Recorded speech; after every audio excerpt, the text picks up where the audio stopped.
Hai, balik lagi sama aku Feni Rizkyanti dari kelas 2P Manajemen. Kali ini aku mau ngejelasin materi tentang implementasi kinerja dalam manajemen SDM. Jadi tonton videonya sampai akhir ya. Stay tune.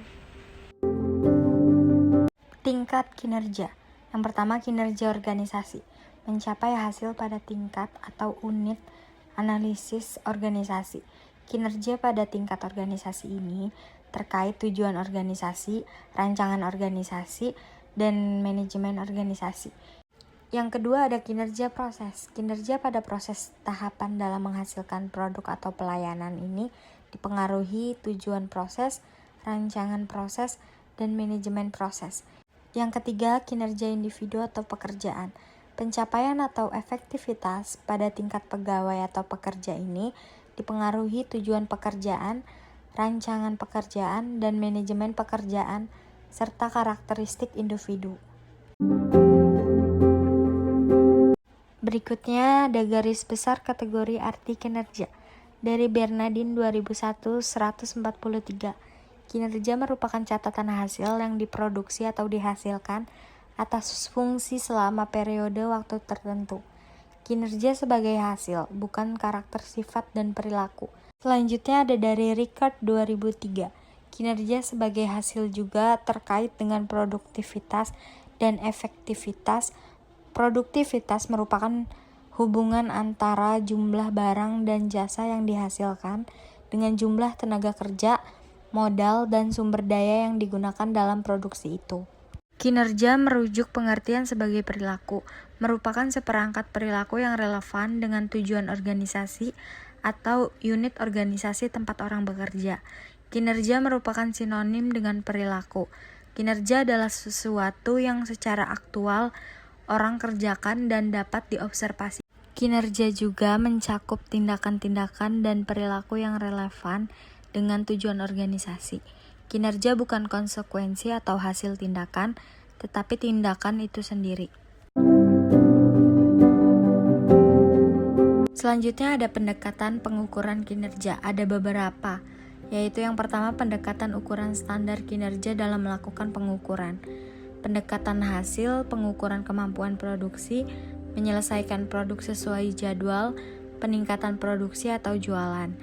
Yang kedua ada aspek pengukuran kinerja, dibagi menjadi 6. Yang pertama itu produktivitas, yang kedua kualitas, yang ketiga ketetapan waktu, yang keempat putaran waktu, yang kelima penggunaan sumber daya, dan yang keenam itu biaya. Selanjutnya yang ketiga itu ada jenis ukuran kinerja. Ada ukuran uang, ukuran upaya atau dampak, ukuran reaksi, dan ukuran waktu. Selanjutnya yang keempat itu ada ukuran kinerja dalam dimensi kualitas. Ada kehandalan, daya tanggap, kompetensi, akses, kesopanan, komunikasi, jujur, keamanan, dan bukti langsung. Yang kelima ada perspektif atau aspek balance scorecard dalam mengembangkan pengukuran kerja. Ada beberapa yaitu pengukuran kerja dari aspek keuangan, pengukuran aspek pelanggan, aspek proses bisnis internal, dan yang terakhir itu ada aspek pertumbuhan dan pembelajaran. Nah, selanjutnya ada yang keenam itu indikator untuk mengukur kinerja organisasi. Ada produktivitas, kualitas layanan, responsivitas, responsibilitas, dan yang terakhir itu ada akuntabilitas. Selanjutnya yang ke-7 ada indikator penilaian kinerja organisasi. Ada efisiensi, efektivitas, keadilan, dan daya tanggap. Yang ke-8 itu ada ukuran kerja pelayanan, dikembangkan menjadi 14 unsur untuk mengukur IKM. Yang pertama ada prosedur pelayanan, persyaratan pelayanan, kejelasan petugas layanan, kedisiplinan petugas pelayanan, tanggung jawab petugas, kemampuan petugas, kecepatan pelayanan, keadilan mendapatkan pelayanan, kesopanan dan keramahan petugas, kewajaran biaya pelanggan, kapasitas biaya pelayanan, kapasitas jadwal pelayanan, kenyamanan lingkungan, keamanan pelayanan. Yang terakhir ada indikator kinerja organisasi yang dijadikan pedoman menyusun laporan kinerja. Ada masukan, keluaran, hasil, manfaat, dan dampak. Slide selanjutnya konsep kinerja dalam organisasi. Kinerja karyawan dan kinerja organisasi mempunyai kaitan erat.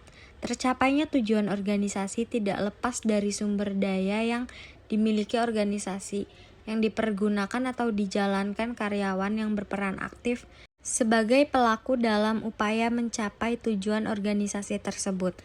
Kinerja adalah hasil kerja yang dicapai oleh seseorang atau kelompok orang dalam suatu organisasi sesuai dengan wewenang dan tanggung jawab masing-masing dalam rangka mencapai tujuan organisasi yang bersangkutan secara legal, tidak melanggar hukum, dan sesuai dengan moral etika. Berikutnya ada definisi kinerja menurut para ahli. Pertama, menurut Rowe dan Biar 1981, kinerja adalah pencapaian hasil. Yang kedua ada Interplan 1999, kinerja terkait operasi, aktivitas, program, dan misi organisasi.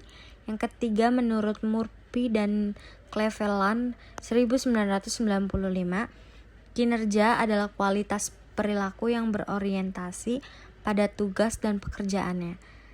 Selanjutnya ada menurut Stoner 1978, kinerja adalah fungsi dari motivasi, kecakapan, dan persepsi peranan.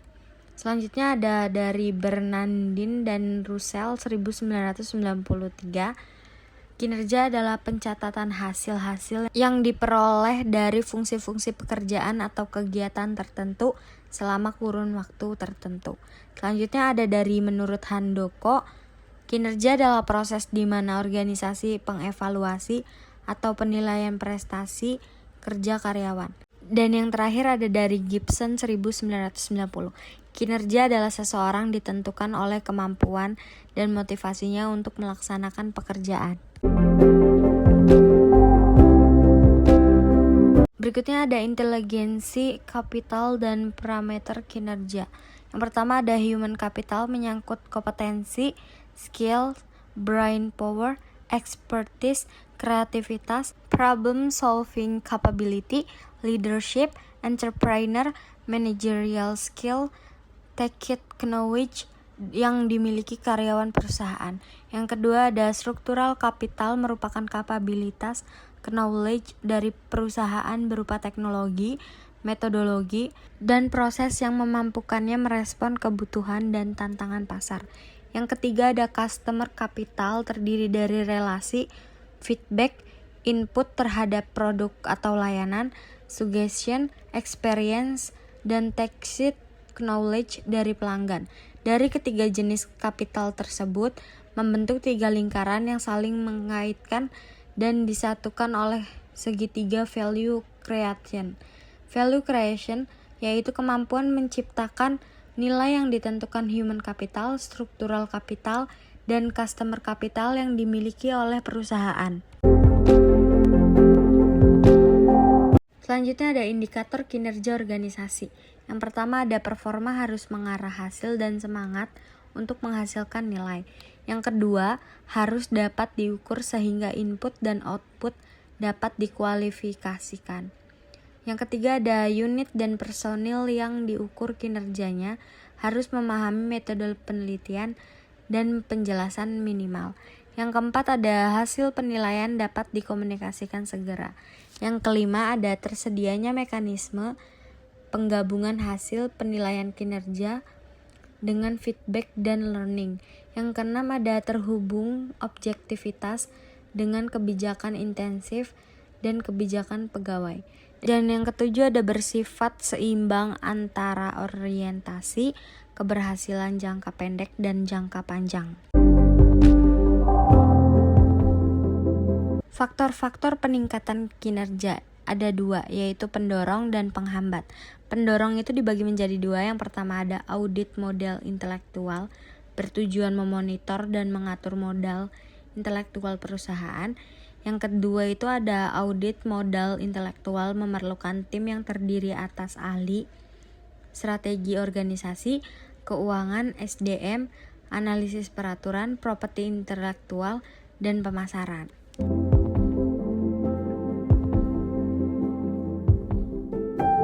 Berikutnya faktor penghambat dibagi menjadi 4. Yang pertama itu ada masalah yang melekat dalam sistem pengukuran manajemen pengetahuan itu sendiri. Yang kedua ada sulit mengidentifikasi hubungan langsung antara inisiatif manajemen pengetahuan dengan performansi perusahaan. Yang ketiga itu ada manajemen biasanya meminta indikator kasat mata seperti dampak terhadap performansi, keuangan, dan operasional lainnya. Keempat, semakin beragam dan kompleksnya stakeholder atau pihak berkepentingan terhadap eksistensi perusahaan. Thank you for watching. Jangan lupa like and comment ya. See you.